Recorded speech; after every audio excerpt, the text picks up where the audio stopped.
rakyat, perlipat gandakanlah usahamu membasmi pengacau-pengacau itu. Segala jalan harus dilalui. Kalau kata-kata saja tidak dapat menyehatkan jiwa yang keblinger, apa boleh buat? Suruhlah senjata berbicara satu bahasa yang lebih kuat lagi.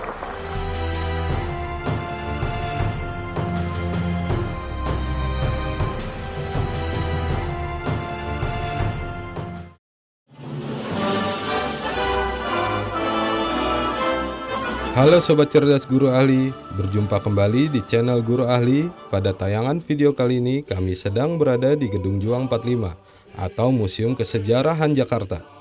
Bagi teman-teman yang ingin mengetahui isi dan cerita di balik gedung ini, ikuti terus videonya sampai habis.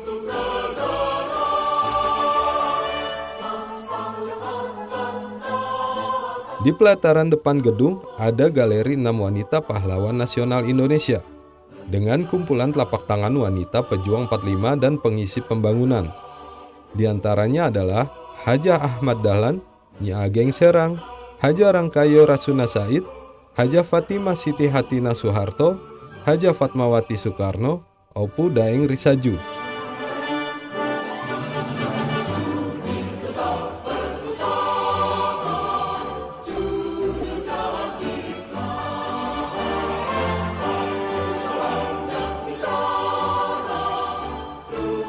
Masuk ke pintu Gedung Juang 45, kita akan disambut dengan dinding yang berisikan patung dada dari tokoh pejuang nasional. Di antaranya adalah Insinyur Soekarno, Dr. Muhammad Hatta, dan bersama tokoh pejuang nasional lainnya. Masuk ke ruangan awal mula sejarah bangunan Museum Juang 45. Pada bagian ruangan ini, teman-teman bisa mengetahui sejarah dari Menteng 31 pada masa Belanda dan Jepang. Sejarah bangunan pada masa kependudukan Belanda. Gedung yang dibangun pada sekitar tahun 1920-an, yang saat ini dipergunakan sebagai Museum Juang 45 ini, pada mulanya adalah hotel yang dikelola oleh keluarga Elsie Schomper, seorang berkebangsaan Belanda yang sudah lama tinggal di Batavia. Hotel ini diberi nama Hotel Schomper. Sesuai nama pemiliknya, hotel tersebut saat itu termasuk yang cukup baik dan terkenal di kawasan pinggiran selatan Batavia. Pada masa kependudukan Jepang dan pergerakan nasional, gedung ini digunakan sebagai markas para pemuda radikal dalam melancarkan aksi merebut kemerdekaan dari tangan penjajah. Pada bulan Juni 1942, Menteng 31 menjadi asrama Angkatan Baru Indonesia, tempat berkumpulnya para pemuda radikal dalam mematangkan rencana kemerdekaan Indonesia. Asrama ini berfungsi sebagai tempat pendidikan politik kebangsaan dan sebagai pengajarnya dipilih dari beberapa tokoh, seperti Insinyur Soekarno, Dr. Andes Muhammad Hatta, Mr. Muhammad Yamin, Mr. Sunario, Mr. Ahmad Subarjo, MZ Zambek, Mr. Dayo, Dr. Muardi, Sanusi Pane, Ki Hajar Dewantara, dan Mr. Amir Syarifuddin. Selain tokoh pergerakan nasional, sebagai tenaga pengajar, pihak Jepang juga ikut terlibat menjadi tenaga pengajar. Sejarah pembangunan pada masa pendudukan Jepang. Ketika Jepang masuk ke Indonesia pada tahun 1942 hingga 1945, dan menguasai Batavia, hotel tersebut diambil alih oleh para pemuda Indonesia dan beralih fungsi sebagai kantor yang dikelola Ganseikanbu Sendenbu Jawatan Propaganda Jepang, yang dikepalai oleh seorang Jepang Shimizu. Di kantor inilah kemudian diadakan program pendidikan politik yang dimulai pada tahun 1942 untuk mendidik pemuda-pemuda Indonesia dan dibiayai sepenuhnya oleh pemerintah Jepang. Lanjut kita berpindah ke ruangan perjuangan fisik dan diplomasi. Pada ruangan ini terdapat koleksi meja dan kursi Bung Hatta.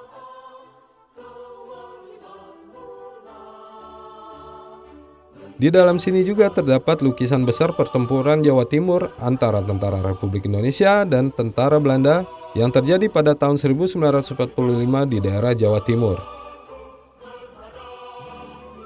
Selain itu juga terdapat mini diorama upacara setelah pembacaan teks proklamasi 17 Agustus 1945 di rumah Soekarno. Terdapat miniatur diorama mobil kepresidenan Soekarno dan Muhammad Hatta. Ini adalah miniatur mobil yang digunakan untuk dinas. Untuk mobil aslinya terparkir di sisi luar gedung ini.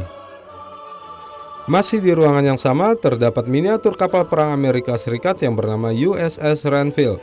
Makna dari kapal perang tersebut adalah perundingan antara delegasi Indonesia dan delegasi Belanda di kapal Amerika bernama Renville tanggal 8 Desember 1947.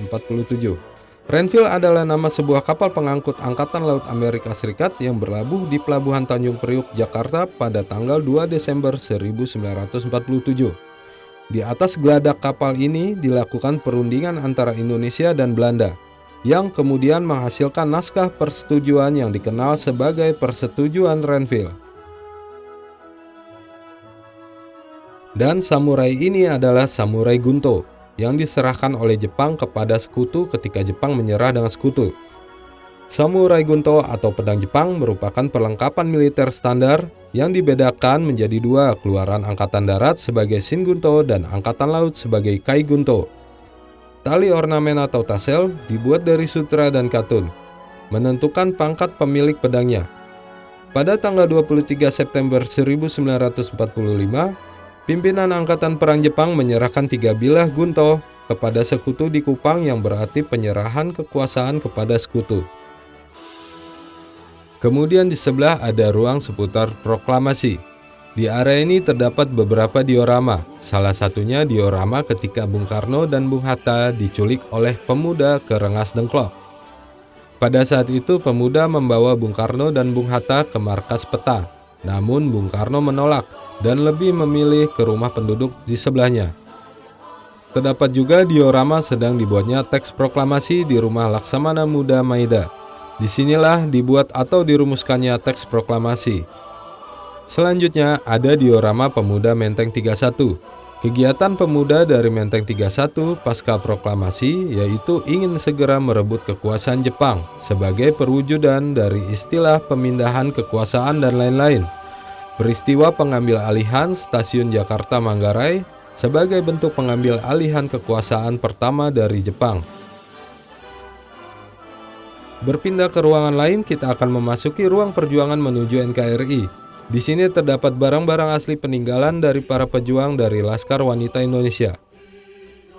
Mesin jahit ini merupakan salah satu barang Ibu Aisyah Hussein, anggota Laskar Putri yang dibawa berkeliling selama pertempuran di Jawa Barat, Jawa Tengah, dan Jawa Timur. Mesin jahit ini digunakan untuk memperbaiki baju para pejuang yang sobek dan juga untuk membuat baju selama perang berlangsung, karena saat itu sulit sekali memperoleh baju yang baik. Benang yang digunakan dari serat pelepah pisang.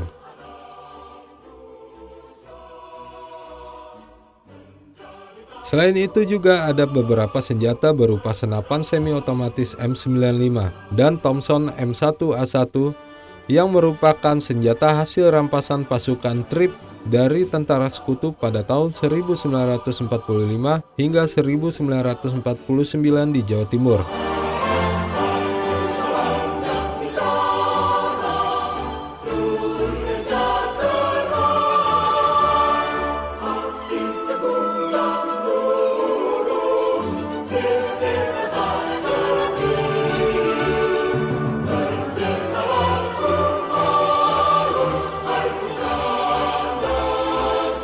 Di luar gedung ini ada koleksi mobil antik milik Presiden Soekarno dan Wakil Presiden Muhammad Hatta.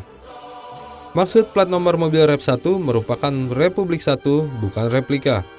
Merupakan mobil yang digunakan oleh Presiden Soekarno pada tahun 1945. Lalu mobil Republik 2 digunakan oleh Wakil Presiden Bung Hatta pada tahun 1945. Mobil Republik 1 dan 2 masih bisa digunakan.